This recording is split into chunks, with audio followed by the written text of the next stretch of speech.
Hi everyone, welcome back and thank you for being here. So guys, in my previous video, you did where I emphasized more on Germany, the collapse of Germany. You heard it all from the report and details in that video, you heard it all, and I really want to appreciate all your support on all our social media platforms. So please continue to do all that support.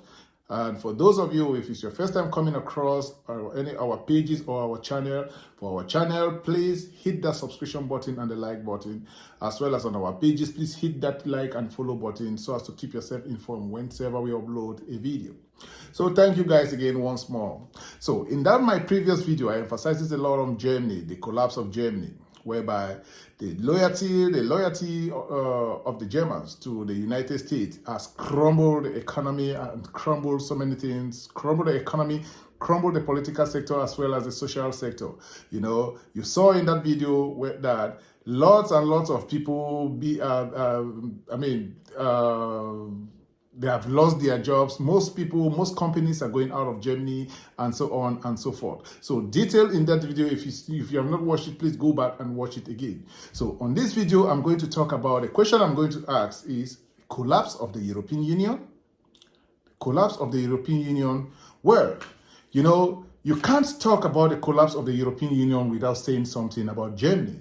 Because, you know, Germany is being considered as one of the as the most powerful economy in Central Europe. And that is the fact.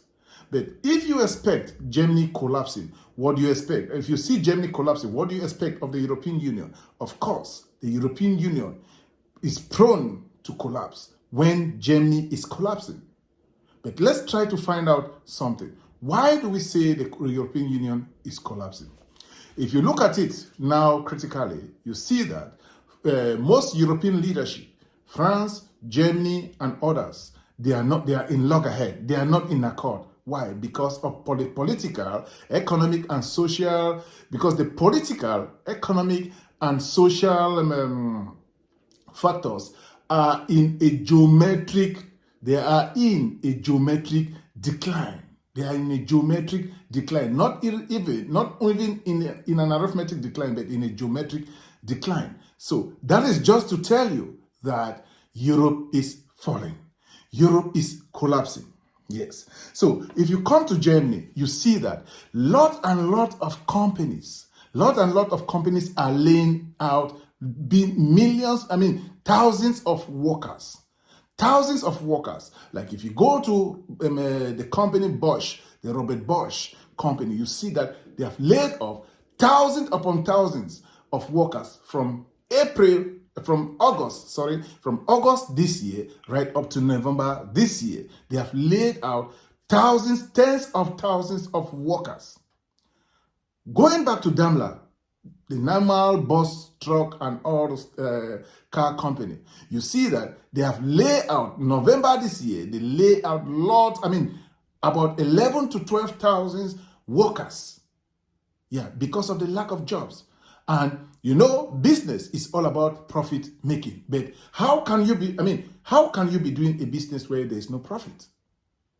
Look at ThyssenKrupp, the German giant, the German steel giant. They have laid off also so many workers. Why? Because of the current crisis. And all this crisis is related to the Russia-Ukraine war, instigated by the United States. Instigated by the United States because since Europe is loyal to the United States, that is the effect and that is the repercussion that you get for you being so loyal to the United States, because the United States, they are cunning type of people. They are cunning type of people whereby they say something, but they don't do it. They push but others in front. Okay, good. Coming back, that is the case of Germany, whereby you see like Daimler, Bosch, and ThyssenKrupp, they are laying out workers. What about Michelin in France, the tire company? Michelin in France is closing 2 plants in France, 2 of its major plants in France. Because of what? Because they can't meet up with their target. They can't meet up anymore with their target. Yes, they can't meet up anymore with their target. Why? And that is where you see, lot of Europeans collapsing, or the European Union collapsing, and saying this. So in this report, I want you to watch this report by this American-based media. They call it World Affairs in Context. I want you to listen to this report. Please listen to this report detailedly. From there, you will know that lots and lots of information that have been given out, whether it's positive or whether it's the truth or is the fact or not. So please, I want you to watch now. So watch this report. I'll be back. Being here. Europe is facing multiple crises at the same time. There is an economic downturn that is only going to worsen as the EU's main industrial sectors continue to weaken. We will focus on that in just a moment. Then there is increasing political dysfunction as French and German governments grow more unstable and their leaders are clearly unpopular and are just hanging on by a thread to their seats. The third type of crisis that we're witnessing in the EU is clearly a social one, social discontent, and one of the reasons for that is the influx of migrants from destabilized countries that require substantial resources and support, while at the same time crime levels increase, and that leads to further instability within the EU. Lastly, Western governments' silence and support when it comes to the ongoing conflicts in Ukraine and in the Middle East clearly show that international law and any moral appeal that the West once appeared to have, those things are long gone. For example, take Gaza, Syria, Ukraine. That list is growing by the day. Nevertheless, it is uncommon to see an honest discussion about the true state of affairs in the EU. Nobody is talking about it. These are unpopular topics, of course, as the majority of those people who you come across here in the United States, for example, would do anything. They would literally do anything to convince you that Europe is doing very well, and it is in fact Russia and China that are on the verge of collapsing and maybe even disappearing off the maps completely. Trust me, I've had many of these conversations in the past couple of months, and it just points to a complete lack of available, honest, and factual information. So let's start with Germany. The truth is, Germany's economic troubles are not limited only to Germany, but they have a significant and a profound impact on the EU due to a very simple fact. Germany is Europe's biggest economy, and its manufacturing capabilities have been the backbone of Europe's economic strength. In 2024, major German employers, including such brands as Bosch, ThyssenKrupp, and Siemens, have announced plans to lay off tens of thousands of workers because their profits have been declining and they need to cut costs. Typically, labor costs are the first ones on the list. This is why layoffs and closures are to be expected when businesses are not making profits. In addition to layoffs and factory closures announced by Volkswagen earlier this year, which I discussed in great detail previously here on my channel, in November, German company Bosch said it planned to lay off 7,000 employees as the company warned of a, quote, difficult economic situation, end of quote. The same month, in November, the engineering and steel producing group ThyssenKrupp said it would lay off 11,000 steel workers, representing 40%, just think about that, 40% of workers in that division. Another famous German company, truck maker Daimler, said in August that it would introduce a job freeze, and in addition to that, it would also reduce employees' working hours, mainly affecting its German plants. Now, let's switch to France. France is not doing much better than Germany. The same month, in November, several France-based companies announced layoffs. Le Monde here reports that Michelin plans to close 2 plants in France. In November as well, that was clearly a very, very bad month for the EU. Steel workers in northern France went on a strike over rumors of factory closures that would affect thousands of workers. So to sum it up, the EU is not on a path towards economic prosperity, as we keep hearing in the mainstream media here in the United States. It is actually quite the opposite. Economic struggles combined with political dysfunction are likely signs that the garden might in fact be transforming into a jungle. But you don't have to believe my words. The political chaos and economic stagnation in Europe has been discussed in great detail by Mario Draghi, the former European Central Bank president and Italian prime minister. In his address to the EU Parliament, he said, "World trade is slowing, geopolitics is fracturing, and technological change is accelerating. It is a world where long-established business models are being challenged and where some key economic dependencies are suddenly turned into geopolitical vulnerabilities. Of all the major economies, Europe is the most exposed to these shifts. We are the most open. Our trade to GDP ratio exceeds 50% compared with 37% in China and only 27% in the United States. We are the most dependent. We rely on a handful of suppliers for critical raw materials and import over 80% of our digital technology. We have the highest energy prices. EU companies face electricity prices that are 2 to 3 times higher than those in the United States and in China. He then went on to point out the obvious. We are lagging behind severely, he says, in new technologies. Only 4 of the world's top 50 tech companies are European, and we are the least ready to defend ourselves.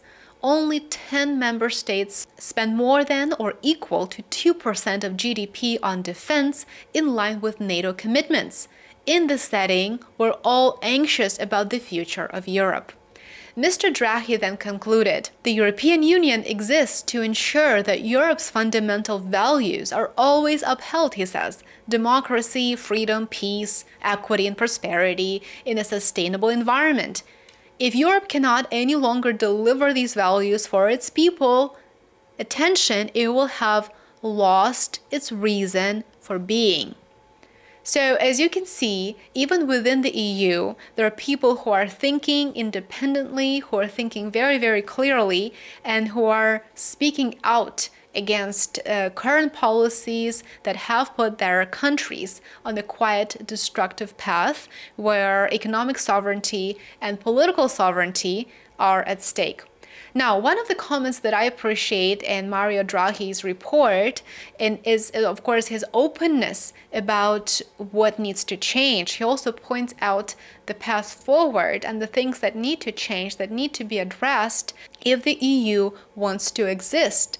The number one thing that he underscored here is, and those of you who have been watching my videos for a while would know this very well, he said, Europe needs to prioritize securing lower energy prices.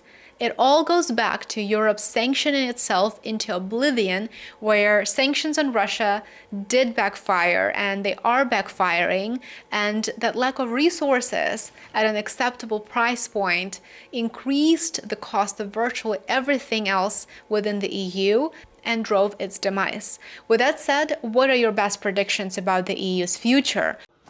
So guys, I hope you have watched the video, you have listened to the report. Particularly, you see that, according to what the lady or the report narrates, you see that there are lots of information that American media are giving, American-based media in America are giving to their people, letting you to know that Europe is doing so well, whereby that is not the case. That is absolutely not the case. And also in that report, in this particular report, you heard the former Italian PM. He was also the former bank chair of the European Central Bank. I mean, you saw the report that he gave, that Europe depends on external suppliers for its raw materials. And then if you look at the growth, he also said that if you look at the growth to GDP, you see that Europe is far more, that for Europe is higher than that of China, which is about, is higher by 50%, whereby that of the Chinese is around 37, while that of America is around 20-25. He also emphasizes that there's high energy cost in Europe as a result. He emphasized that this is as a result of the Russian-Ukraine war. So in all this, if you want to compare, as he emphasizes, if you want to compare the energy crisis with that of China and the US, you see that Europe is the one suffering. Europe is the one suffering. And this is the repercussion that you get when you are so loyal to the United States. This is the repercussion that you get. Are the politicians in Europe telling the truth? Are they telling the truth to their citizens? Are they telling the truth to their people? Of course not. They're not telling the truth. And this is what you get when you are so loyal to the United States. That is the fact. In my previous video that I posted some time ago, you listened there that Vladimir Putin is ready to start supplying gas back to Germany within a place of 1 week. Insofar as the Germans, they say, okay, good, supply us. But what is happening? What is happening to the European Union? Is it on the verge to collapse? You have heard it all. But should we believe that? Please, let's discuss in the comment section. Let's discuss in the comment section. Please, whether you watch this video, if you watch this video from in TikTok, Facebook, or YouTube, please feel free to drop us that comment. Let's discuss this. Let's discuss this. For those of you living in Europe and the United States, as well as in Africa, please let's meet in the comment section and discuss about this. Is Europe or the European Union on the verge of collapse, or is it collapsing? What do you think? Let's meet in that comment section. And guys, if it's your first time, as I said already, please don't only watch this video and go. Do us a favor, like the video, drop us your comments, and also share the video. And please do us a favor as well as subscribing on our page, as well as subscribing on our YouTube channel and following our pages. As you do so, may God bless you. Thank you, and see you in my next video. Take care. Bye-bye. Thank you all for watching this here video. Please like and subscribe and follow. Much love from Little Yas.